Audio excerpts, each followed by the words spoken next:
are now listening to Ricky and Lolo's Couples Therapy, brought to you by the Lolo Knows Radio Network. Keeping a healthy perspective is necessary in these tough times we live in. And welcome to another hour of the Ricky and Lolo's Couples Therapy. Hi. Hi, Ricky. Hi. I guess this is our take 2. Yeah, we had some technical difficulties. I think we tried to do some things that we weren't quite ready to do. And with a little more time and preparation, I'm sure that we will hammer those things out and they'll be all good. Oh, y'all missed it. Y'all missed the take 1 though. The behind the scenes, the first 10 minutes. I think we still have that on record. I should record that in the bloops. Oh well, I mean, it happens. Because that was actually pretty comical. It looked like, I mean, we were getting ready to go at each other's throats. No. It's not like that. It's just I know. With the pastor on the phone. No, I know that you. Right. Your eyes are bigger than your stomach sometimes, and I understand that, and that's a good characteristic to have. Yes. But it's also when you're dealing with technology and you're trying to implement new systems and new things, it's kind of always better to have some dry runs under your belt. So True. We'll get it knocked out in the future. Yeah, we sure will. On the phone with us this evening is a really good friend of mine, Andre DeCato, actor, philanthropist, lover of God. I was looking at your acting bio, just kind of skimmed over it from the few minutes that I had before the show. Oh my goodness, Andre, I had no idea. Film, television, radio, advertising, you've done it all. Radio, all of it. All of that, and I still couldn't manage to be what one of my friends used to say, 10% smarter than the equipment you're using, because the take 2 is my fault because I hit the mute button. And let me just say this, you're also a SAG and AFTRA eligible, and that's really tough. That's real tough, right? It can take some time. Right. To navigate the politics of it, or either waiting until you get called on the right show and get the right voucher. Really? I was very blessed that it kind of happened for me relatively like 1, 2, 3, to be honest with you. Within about 6 to 8 months of touching down to LA, I had them all. And it was odd because I was working between being homeless and all these crazy odd jobs, and some of my friends that were working every day didn't have them. So I consider it to be a gift from the Most High. Oh my goodness. You know what though, also, Andre, you have an infectious personality. When I first met you, you just drew me in, and it's very easy for you to do that. I think you just work from your heart, and that's what's always given back to you. Wow, thank you very much, Lolo. I'm humble, and I appreciate that. You're very welcome. You're very welcome. But I'd like to introduce the director and your producer for the play that you're in, Tell Hell I Ain't Coming. Wait, are you sure you don't want to keep this about me right now? I like the direction we were heading in. I'm just playing. James Washington is the director, and Paula Washington is the producer. How are you both? Hey, we're doing well. Thank you. Awesome. Tell me about your play and how you two came together to put this thing, put this idea. Well, first of all, we're married, and we were sitting at home, and I've been in the theater world about 33 years, and I decided that I didn't want to go on stage anymore, and I wanted to, start my own company with a theater production company. My wife wanted to be her own boss, so we were sitting at home and saying, honey, we can do this. And so we decided that we were going to go ahead out on faith and start our own production company. Mm-hmm. And so we were trying to find out a name and all of that. And I just came home one day and said, hey, honey, I got it. I got the name, JP Interpeace Production. She was with it, and we started from there. So Tell Hell I Ain't Coming it's a story about a Sunday morning service with Pastor Theodore Allgood and his congregation at a local church. Mm-hmm. And in the middle of Theodore Allgood's sermon, he has a heart attack. And when he regains consciousness, he wakes up in hell. What? That's what I say. The last place you expect to see a minister. Right. Okay. He wakes up in hell. And here's the just intriguing part is all of his congregation, I mean every one of his congregation is in hell too. So wow. they tell their story to him on how they ended up and why they ended up in hell. And so we have everybody from a murderer, a drunkard, a drug addict, a drug dealer, and that's the character that Andre plays. We have a prostitute. We have a devil worshiper. All of these people are sitting in church, and you never know who you are looking at. And all of these people are telling their story about how they got in hell. And on the other side of that, Bishop Allgood, who was an upstanding professional pastor, ends up in hell, and he wants to know why. So in the middle of him getting the idea, why God, why would you send me to hell? I did everything you asked. I ran the race. I kept the course. I finished the course. I kept the faith. All of that. Why am I here? And in the middle of all of that, all of these different characters tell why they ended up in hell. Oh, you know what? And that right there should bring people out to know the why. To learn about the why. To learn about the why. And remember, so that you can also say, I ain't coming. Right. Right. So you can really say, I ain't coming. I ain't going to no hell. No. But here, I want to ask you something. You know, what really is hell? A lot of people think that, you know, hell is a physical or maybe even a mental place or both. You know, that maybe it's not this physical place. Maybe it is the mental anguish that a lot of us, as, you know, as humans need to kind of go through and channel through and continue to, you know, ride that wave of faith. I mean, Jesus Christ taught us that, you know, right, through his life. So as a non-denominational pastor, my belief is that I believe the whole Bible, and I believe that for a non-believer, there is a physical place that they will go to and spend eternity. For a Christian, hell is right here for them because they won't ever see hell. But the idea of going through hell and then having to end up in hell, the story itself kind of gives it a small synopsis of what hell is really like for each individual. But for someone who is a Christian, there is a place, and we believe it. We believe that there's a physical place in hell. And that's why Tell Hell I Ain't Coming is a way for the message to get out, for people to get their lives right, to understand what that relationship means with God, with Jesus Christ. And, just don't stop there. Begin to not just talk about it, but show it in action as well. So this is this is another way for you to, let's say, preach God's word through a play, through a production company, and bring it. A lot of people are using music these days to do that. Right. These elaborate, congregational ceremonies that they have all over the world and stuff. And then you have people doing. They're really bringing an artful level to to help channel the word of God in others. Is that what you're doing? That's true, yes. And so we decided that we didn't want to be a secular theater company. We totally wanted to be a strictly spiritual, non-denominational, Christian-based theater company. And that's the way we want to keep it for however long that God sees fit.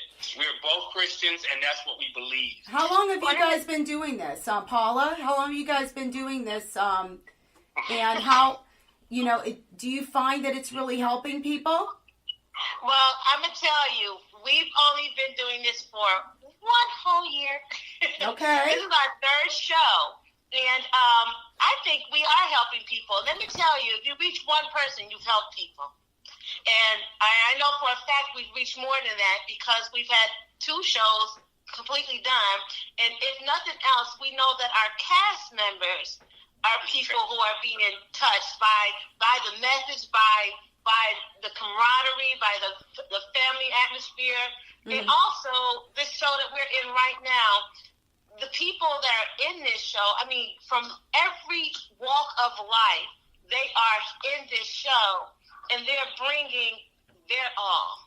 And bringing your all to something, or even just a piece of yourself to any particular project, it transforms other people who are around you. You've already mentioned the charismatic personality that Andre has. And just imagine his personality reaching 20 other people that are in the cast. Right. And then 6 to 8 production members. So that's one personality who's touched somebody else's life. He's now touched 28 other people's lives in the course just in a short amount of time that he's been in our production.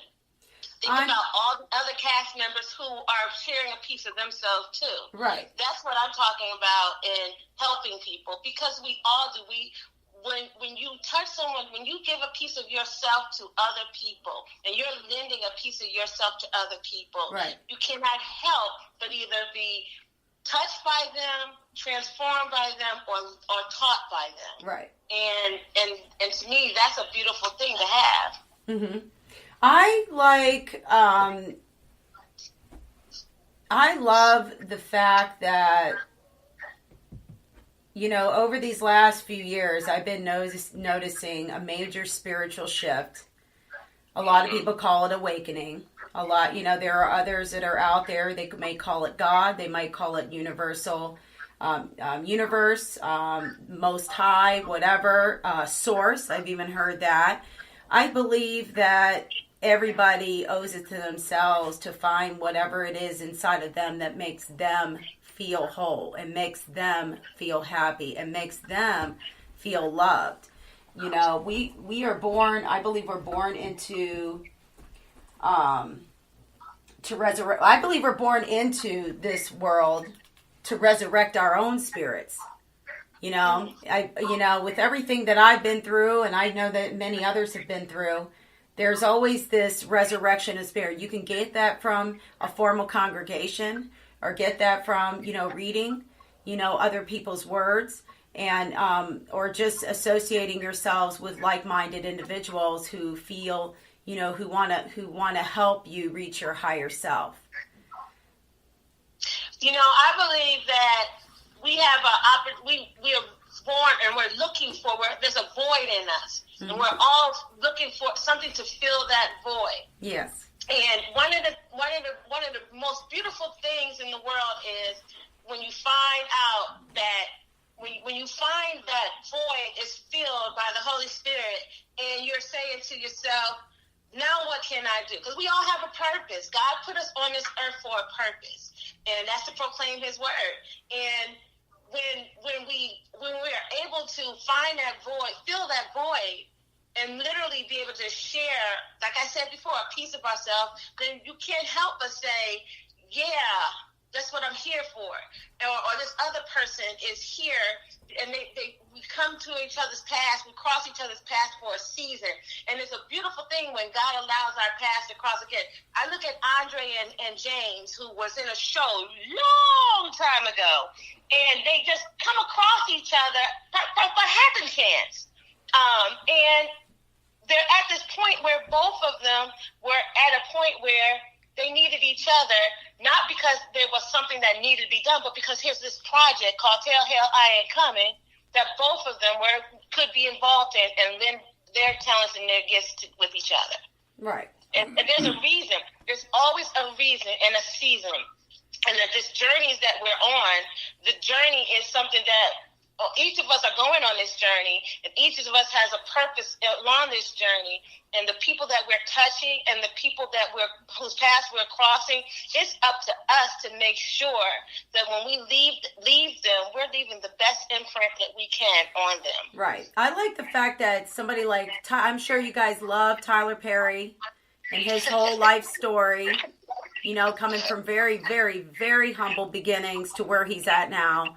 And he's kind of taken, you know, that road that you guys are on. You know, he started, you know, he was homeless, living in his car when he was, when he had the first Medea play that came on. you know, but I think he kind of took a back door in to help praise God in a different light. You know, in real life situations and with real people and people like he knew along his journey, but he still considered godly, you know, so and that's the other thing. And that's what I think that what has made him so wonderful and such a wonderful example, especially with the book that I just picked up his book, Higher is Waiting.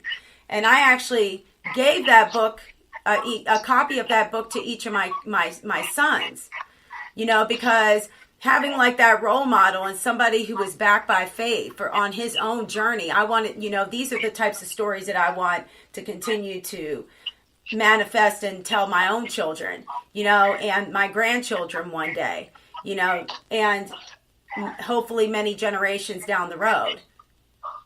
Right. And it does get easier when we start thinking and believing and having faith that it gets easier. Right. Right. I agree with you. You know, one of the things that we feel that we've been blessed with, just like you were saying with Tyler Perry and people coming alongside, you know, the writer of this play, Tell Hell I Ain't Coming, is Marcia Samuels. And she's from the United Kingdom. And her play, this show has only been done over there. Wow. And when we reached out to her just to see if we can get the script and a piece of it, she was so forthcoming and so generous in helping us get the play, the script, and then was, you know, really behind us, helping us, you know, giving us suggestions and ideas, because she's done it on a large scale. We're doing it on a smaller scale. Hers was the original is a musical. We're doing it as a strict drama. And it was just, her support was phenomenal. That's wonderful. And knowing that she's, you know, she is totally interested and on board with us, allowing us to do this show for her here, when it's only been over on that side of the continent, you know, you think to yourself, we've been blessed. What a blessing.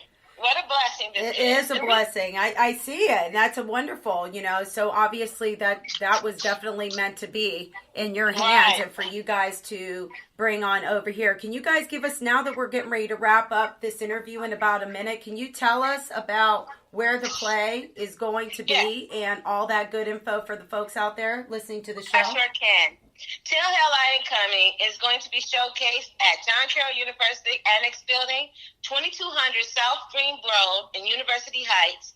The show dates are Friday, April 6th at 8 p.m., Saturday, April 7th at 3 p.m., and 8 p.m., and Sunday at 8 p.m.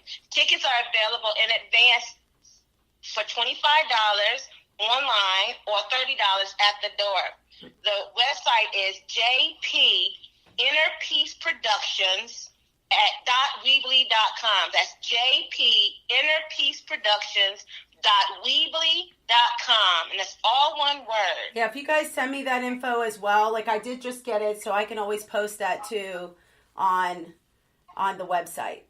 Yes. Yes, absolutely. Okay, listen, I really enjoy having you guys on. I want to ask you though, in regards to couples, you know, communication and everything else. Do you guys have any nice advice for me and Mr. Ricky before we say our ideas July 13th? Yes, I do have. What counsel do you have? Very, very good advice. The woman is always right. Right. Let me tell you, the couples that pray together, stay together. I learned that the hard way. Pray, pray, pray. Amen Go to that. to pray. Amen. Amen. Thank you so very much. Thank you. I appreciate you guys. Andre. Thank you guys. Andre, thank you for bringing them to me, and I really appreciate you, and I adore you, honey, and I'm so proud of everything that you're doing now. Is there anything that you want people to know about what you're doing right now? Well, right now I'm working on this, and hopefully I get a chance to come back and tell you about other things that are in the works. Well, right now it's all tell hell I ain't coming and trying not to go. But I do want to thank you guys. Really, you're very gracious and generous.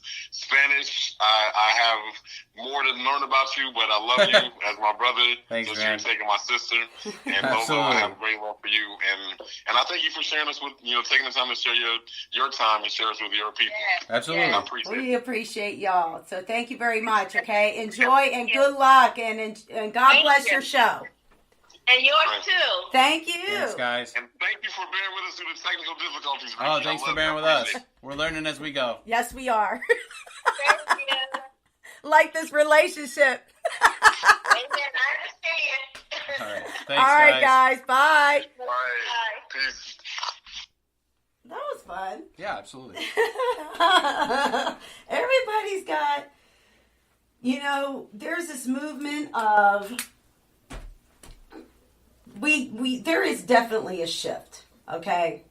And it's a spiritual shift. And everybody's trying to find that right formula. Well, I think that's your perspective too, because you surround yourself with similarly minded people. I mean, you could pull back and say there's a shift to being shitty too, depending on what part of the world you want to look at or where your perspective is. I mean, it's kind of the old saying, if you go looking for something, chances are you'll find it.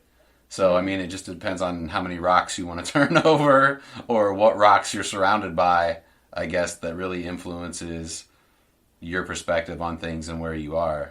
But, I mean, I think maybe for you personally, because you kind of have been on this journey to kind of not straighten yourself out, but like find out what's real for you, or find, kind of heal some things and put some things in the past.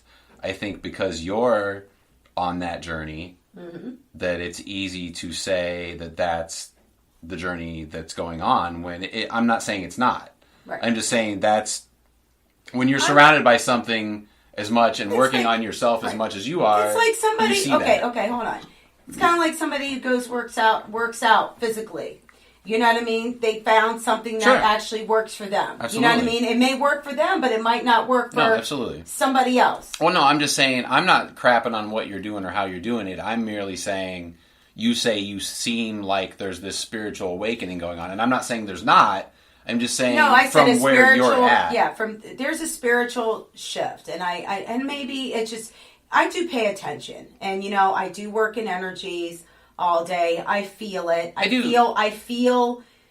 feel, and I know because I see it, my job's getting a lot busier. And I'm not disagreeing and with you. A lot of people are needing my help, and they need me to, put my hands on them so that they feel my energy, and they can, they feel like... I, for the most part, do agree with what you're saying. I'm just saying, I think as these younger generations are coming up, there's definitely a break from religion.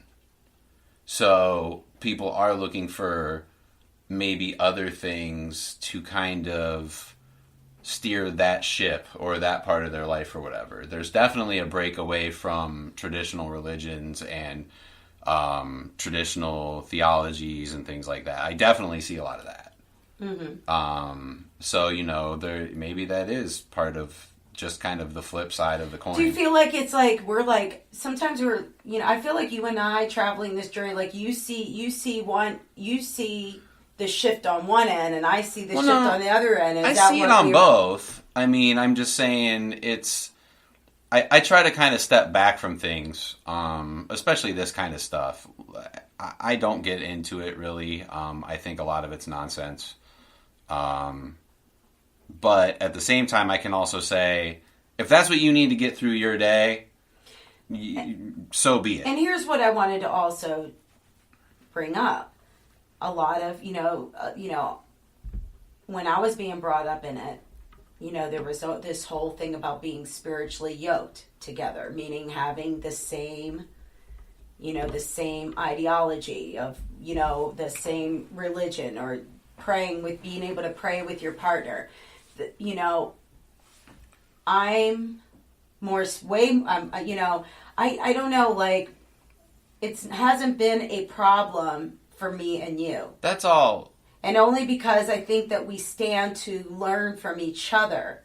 And I think that that's what's been so great about our relationship is the fact that there isn't this my way or the highway or my way's right type of thing and your way's wrong. That we do value each other's, To me, though, you kind of hit your own nail on the head there. What? You said, well, when I was growing up or when I was younger or whatever. I mean, a lot of that's just programming that you just get taught and it just gets etched into your brain. And then, I mean, that's a lot of what religion is. It's a lot of, well, this person told this person, told this person, told this person, told this person, told my grandparents, told my parents, told me. Right. Like, there's not a lot else to it. And then, you do get older and you do come to points where you say, people either start asking questions or they just are the next generation of buying in. A lot of people don't know that you were brought up, in a Catholic, Protestant type of household. There was no, okay. My grandparents on my dad's side went to church.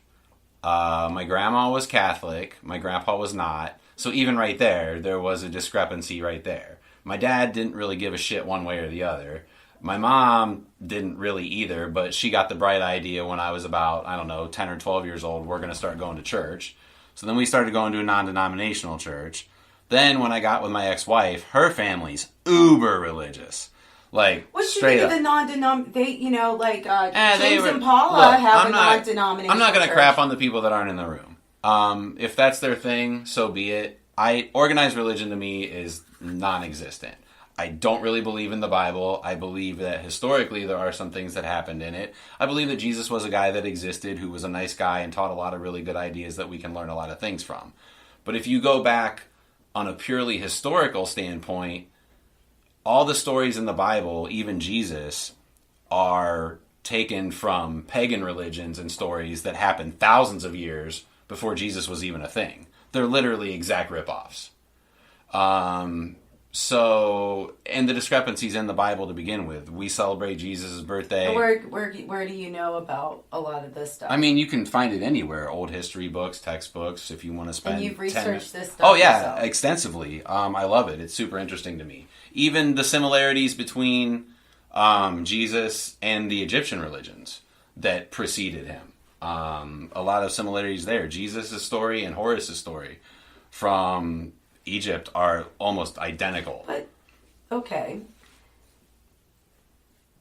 People do live in, parallel universes. Like, what about but the we're not talking about parallel universes. I always talk about how history repeats itself. And, some people from the past or from the future live similar circumstances as somebody from the past. To me, I don't think but these aren't similar. They're literally exact.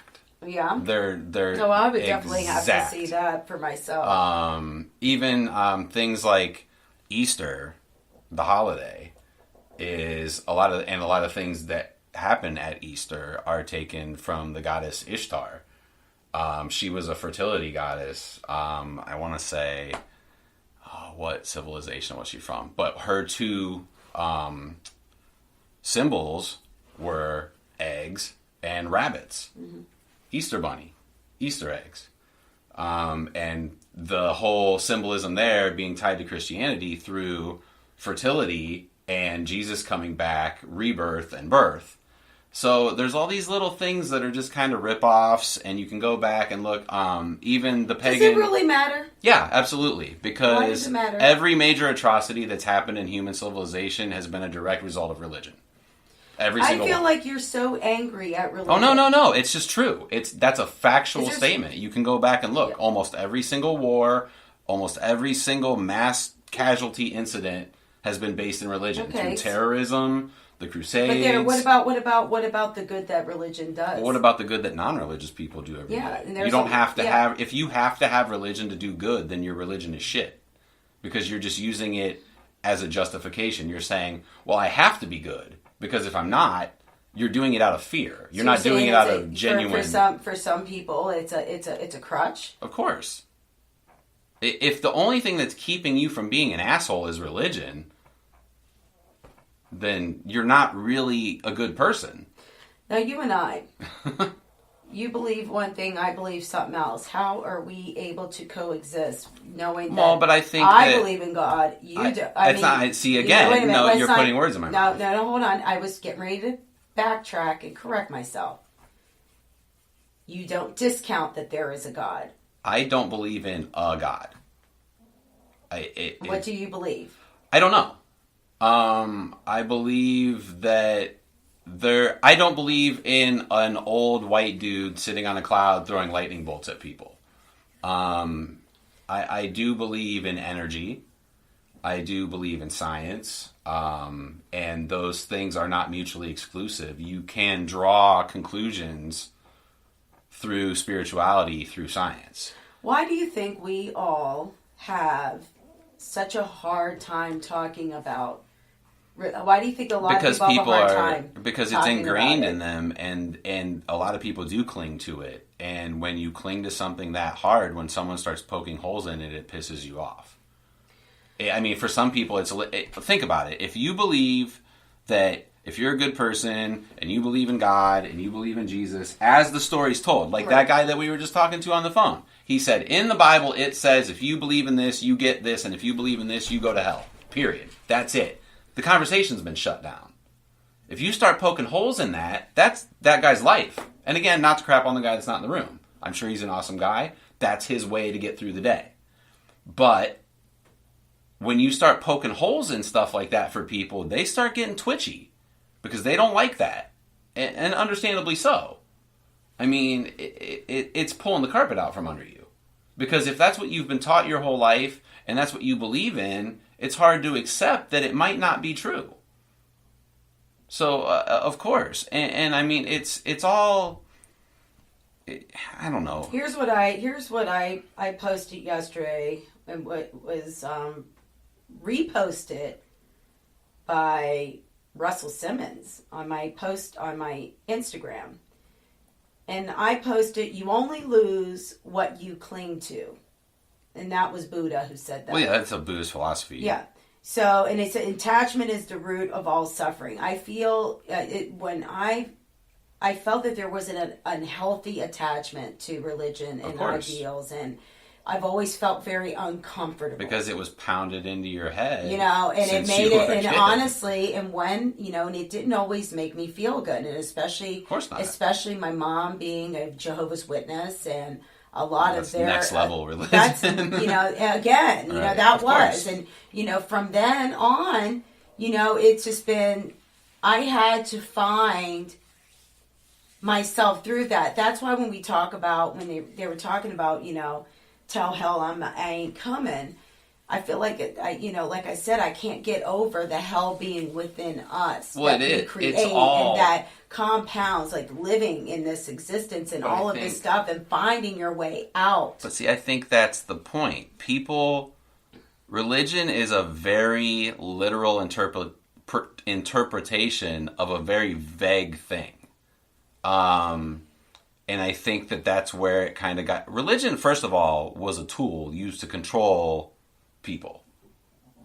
To get them to fall in line, to get them to toe the company line, to do what their leaders wanted them to do, to be good and subservient. Then you go, you move forward into these times, and now it's been passed down through time. It's been passed down through time, and you're getting to the point where people, it's part of who they are, and they don't know how to separate themselves from it. And when they start to, you'll see people become happier. Like, it's not, and that's not to say that you can't be religious and be happy. It works for lots of people. Religion to me and God in the traditional sense shuts down the conversation. If you say, why is blah, blah, blah, well, the answer is God. If you say, how is it that this happened? The answer is God. If it's all, there's nowhere to go. And that's silly to me. Because I will say this. Reading the Bible over the years has gotten me through some stuff. Especially reading Job's story. is probably one of my favorite stories in the book. The Apostle Paul, who wrote a majority of the books of the Bible, and his life and what he had to overcome, even being a murderer at one point. And there's nothing and wrong being, with that. And then coming out on the other side. There's all these wonderful examples of men and women who have, from the beginning of time that have stood the test of time. And this book has stood the test of time, and it's got to mean something, and it means something to a lot of different people, whether or not you believe in a formalized religion. But to a lot of people like myself, it got me through a bad marriage that I thought I wasn't going to come out of. But you could have gotten through. But that's what I tried. It got me through. It got me through some very difficult circumstances. And here's the other thing, my faith was so strong that I needed it to lead me out. And you know what? And it did. But you would have got there anyway, is my point that I try to tell people. That's good. Whatever, any port in a storm. Mm-hmm. If that's what it took to get you through it, then that's fine. And the Bible is a great book. It's a great inspirational book, Mm-hmm. And I could say, I had some bad years when I was a teenager, and reading Batman comics got me through.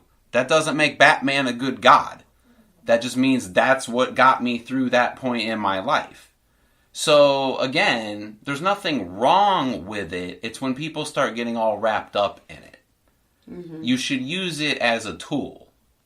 You should use the Bible as a tool. And again, I'm not saying there's no God. I'm saying there's no traditional sense of the word. It's not in the formal sense. It's we control who we are and how we are and what we do. So when you get into the things of like religion, it to me it shuts down the possibility of being more and doing more because it inherently imposes limits on people.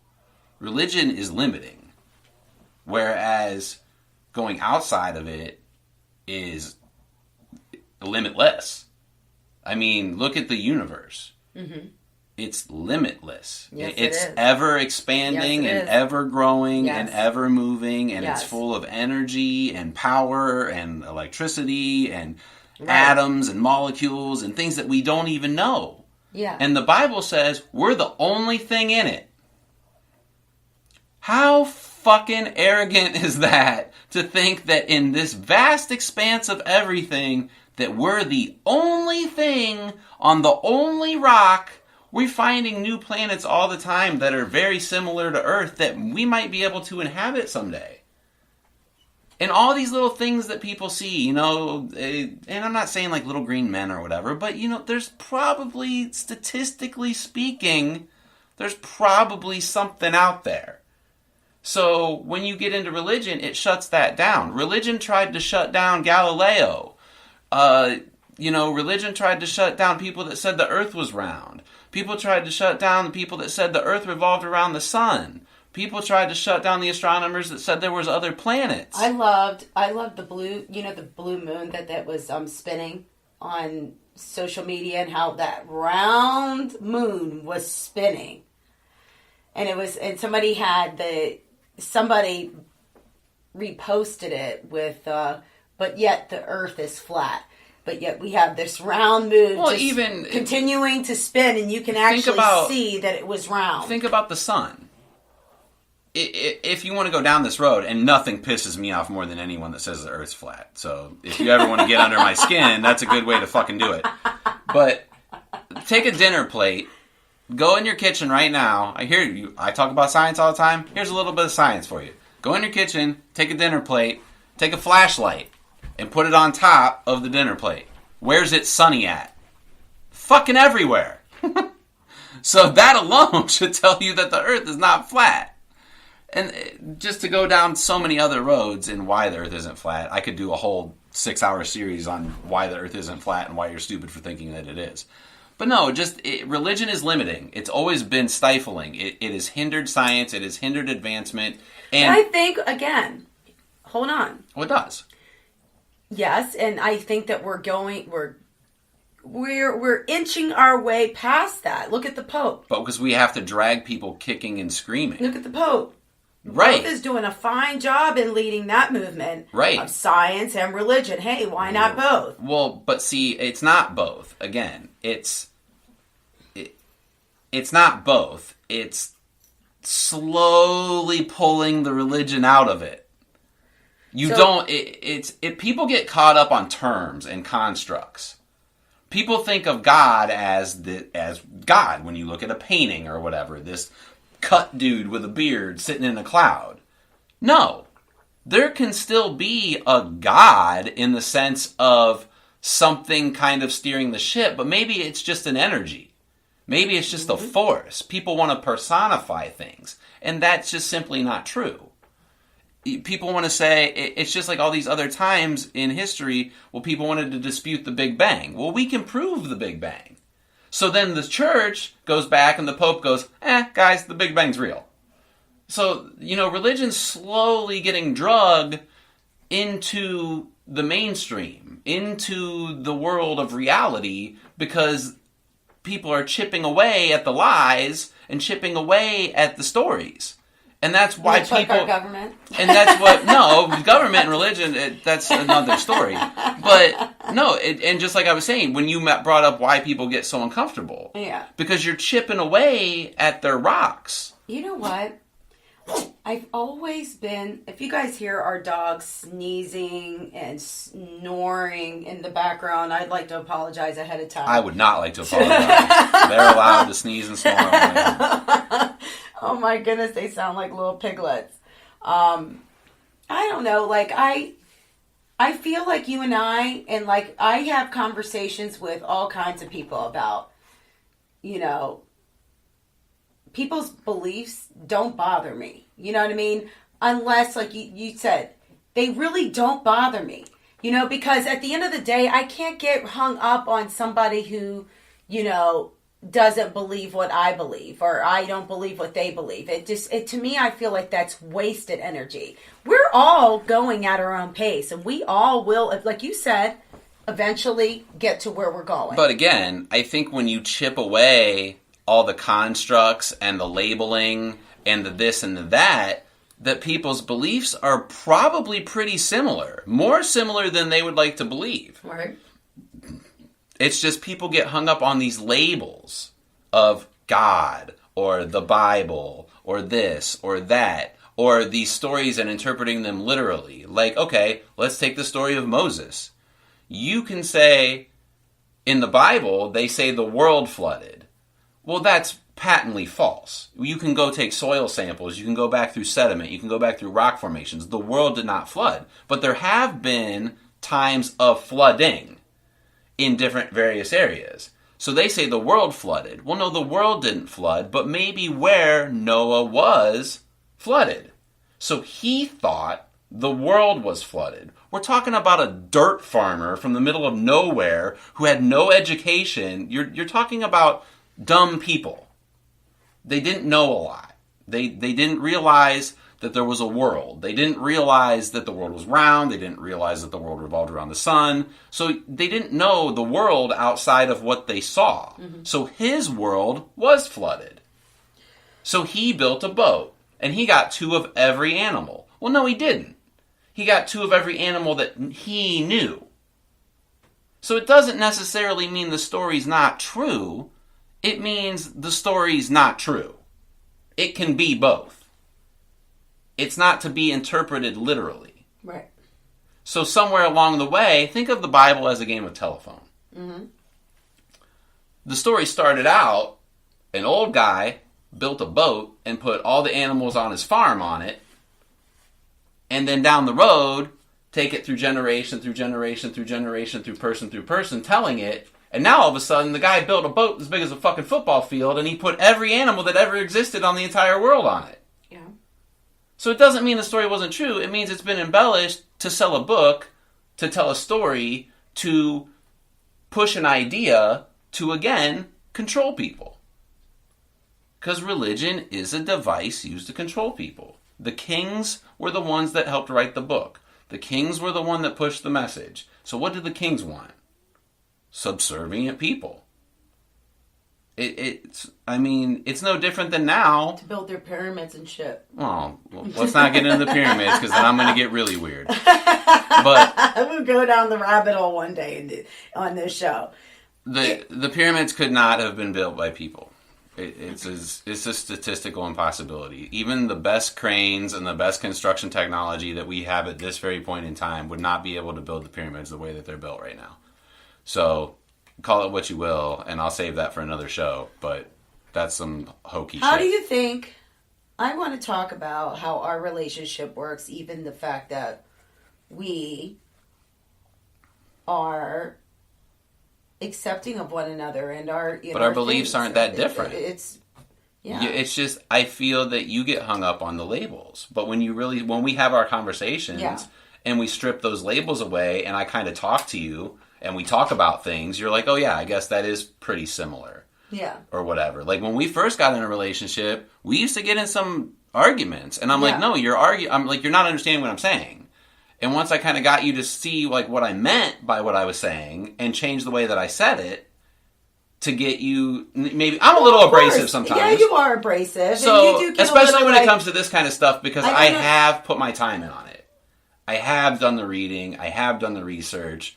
And it is a topic that I am it does interest me. I am passionate about it. I see. But when people...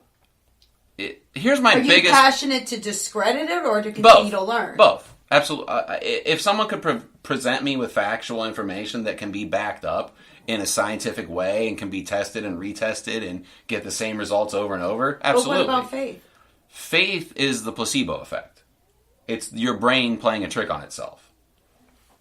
It's like if two people get sick and I give one person medicine and the other person sugar pills and they both get better.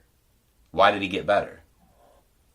One mentally got better. But why? Because they thought that... Well, what is that? They thought, huh? But what is that? Belief. Right. Faith. It's faith. Right. It's the placebo effect. Yeah. It's scientifically proven that faith doesn't mean shit.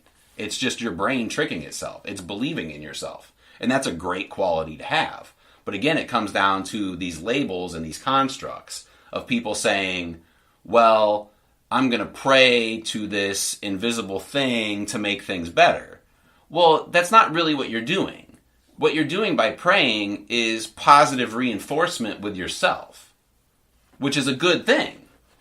But you can strip away all the fat. You can trim all the fat away and just do that. You can just believe in yourself and reaffirm yourself because we're God in that sense. We can create. We can be positive. We can move society forward and ourselves forward. Mm-hmm. Just like you can, if you can trick yourself out of being sick, you can trick yourself to make a painting. Right. You can trick yourself to write a song. You can trick yourself to start a YouTube channel. Right. It's no different. That's all faith is. Right. There's no divine intervention. It's just selling yourself to yourself. Right.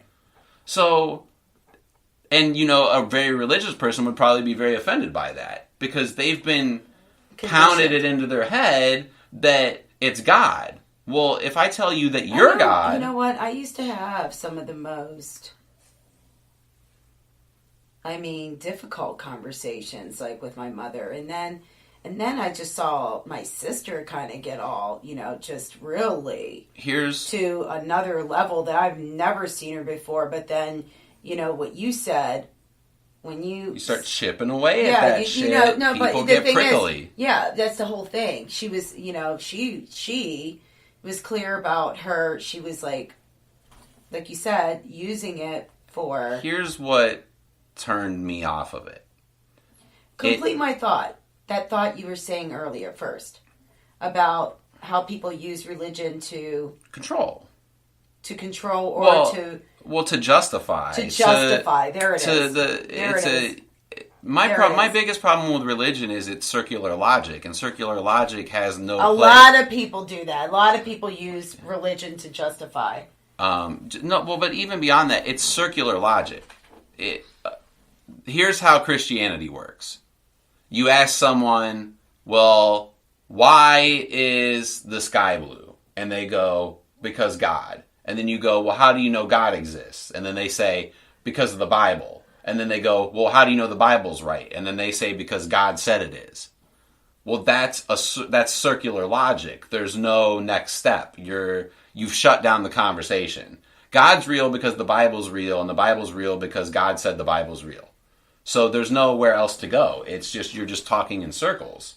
So that, to me, is the beginning of the end of religion in any conversation, because you have nowhere to go. You have nowhere to proceed. And religion has been literally an anchor around civilization since the dawn of time. Now, that's not, look, lots of these charities go out there. They do a lot of good work. They do a lot of good things. A lot of religious people are super nice people, and they have the best intentions. I'm painting with a broad brush. And maybe that's not fair. But when you really pull back from things, almost every major atrocity can be stripped down to religion or have some tinge of religion in it. I mean, someone go, well, World War II wasn't about religion. Well, Hitler wasn't out there killing Christians. He was killing Jews, which, yes, that's a race, but it's also a religion. Mm-hmm. So, it's these little things. I mean, even looking in the Middle East now, those guys have been fighting with each other since the dawn of time. Yeah. And they're the same religion. They're just arguing about different sects of the same religion. And ISIS put a bad name on Muslim faith. Well, Muslim faith had a bad name on it long before ISIS existed. Right. You can go back through. And that sucks, because Muslims are peaceful people by and large, but these people are arguing over whose invisible friend is better. Right. So, again, that's a problem for me. And I do invite people to have these conversations and have these debates, whether it's with me or anyone else. I do enjoy talking about this stuff, and I will try to, keep it above board and try not to make someone feel stupid. I do enjoy, and me and Laura have these conversations a lot. And I think it's healthy. I do think that we need to strip away religion, and not in a bad way, just to get to what's underneath and distill it into the good and pure things that can be coming out of it. Because, I mean, really, when you get right down to it, what's every religion? Don't be a dick. That's it. Mm-hmm. But you can just do that. You can just not be a dick. You don't need an invisible friend or a magic book. To keep an accounting on you. Right. You don't need any of that. You can just be not a dick. It's like, I don't need to be, my kids are now off on their own, and I don't need to be accountable for them. For the most part, no. And, people get real pissy, man, when you start poking holes in their shit. So. Yeah. Well, I'll tell you what, I'm glad that we had this conversation. At least we got to, because this was part of our conversation, like, over the weekend. And when, Andre came at me with this show or this play, I was like, wow, that'll actually tie in nicely with the topic that I have. And it worked out. I would love to sit down with those people in a room and talk. Like, I can't do this over the phone.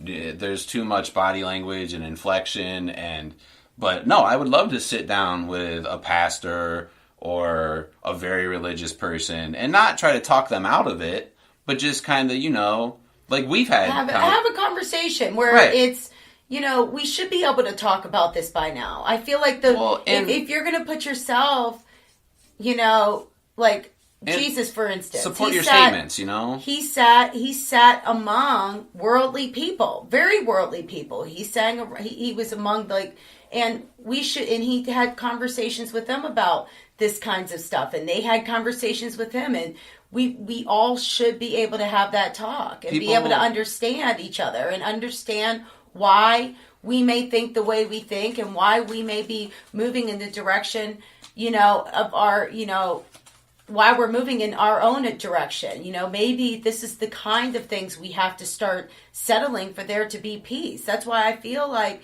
there may not even really be a physical hell, but the hell that we already exist in that we need to kind of get over, and a lot of it is ourselves.